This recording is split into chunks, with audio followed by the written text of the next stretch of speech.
Local Republicans are still trying to figure out who exactly was behind Hillsborough, North Carolina firebombing of a GOP office there.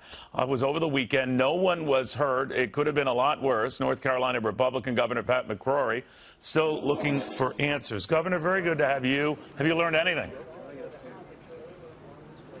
Not at this point in time. It's rather discouraging at a time when our state's really coming together to help thousands of people impacted by Hurricane Matthew, that some foolish person would throw a Molotov cocktail through this window and catch a local Republican headquarters on fire, which is basically an assault on our democratic system.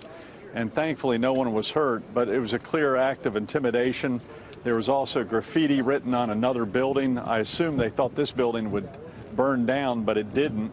And it's something I've asked the SBI to investigate and help the local authorities to investigate. And I want the local authorities to take this attack toward our democracy extremely seriously and hopefully find the individuals or individual who did this.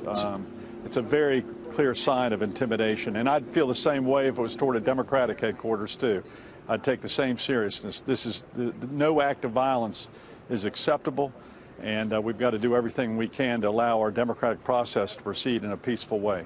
Now, you talked about how this would trigger bipartisan outrage, and indeed it has. Hillsborough's mayor, Tom Stevens, a Democrat, was telling me earlier today on Fox Business, Governor, he too was appalled by this. I want you to listen to this.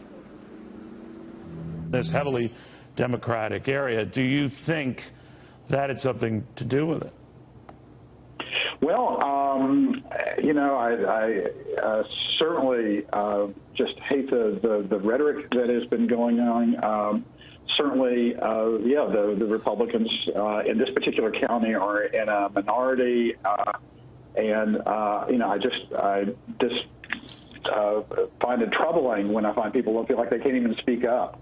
That being said, I don't think it represents the Democrats or really anybody in this community, and in fact, a lot of the local Democrats, before the evening was over, did a GoFundMe and raised $10,000 and said to get that office back up and running.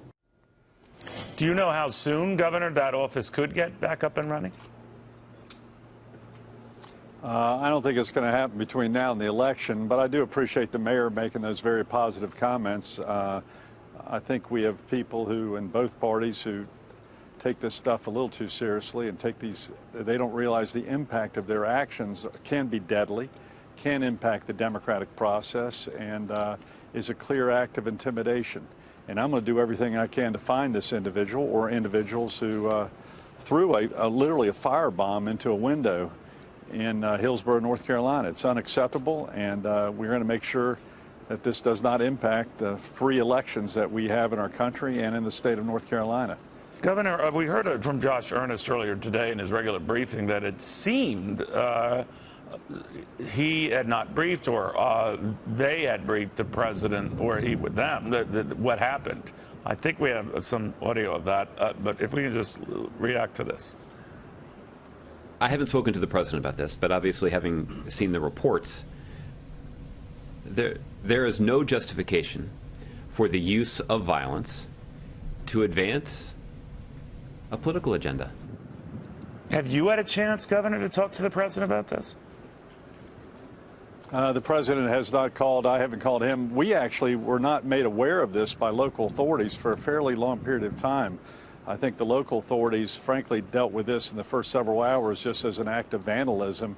And this is much more than an act of vandalism. And that's one reason I called the SBI to ensure that we have an SBI agent actively involved with local authorities in this investigation. But I think initially this wasn't taken that seriously by some of the local authorities, but it is now.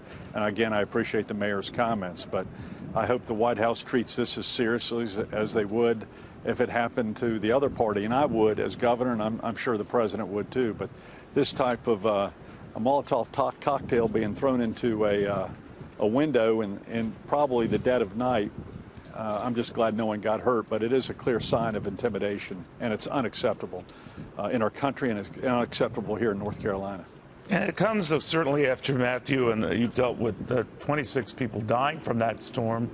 That's the latest count I have. Many homeless as a result.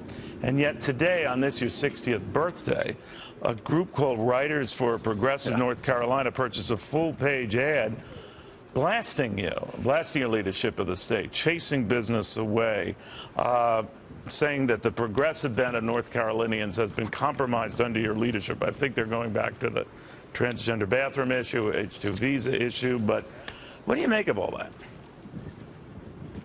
I wish they would have saved their money and not spent it on a ridiculous political propaganda, and maybe would have donated that money to a lot of the homeless people that we have right now that are flooded out of their homes over about a 200 or 300 square mile area of North Carolina, actually about a 600 square mile area of North Carolina.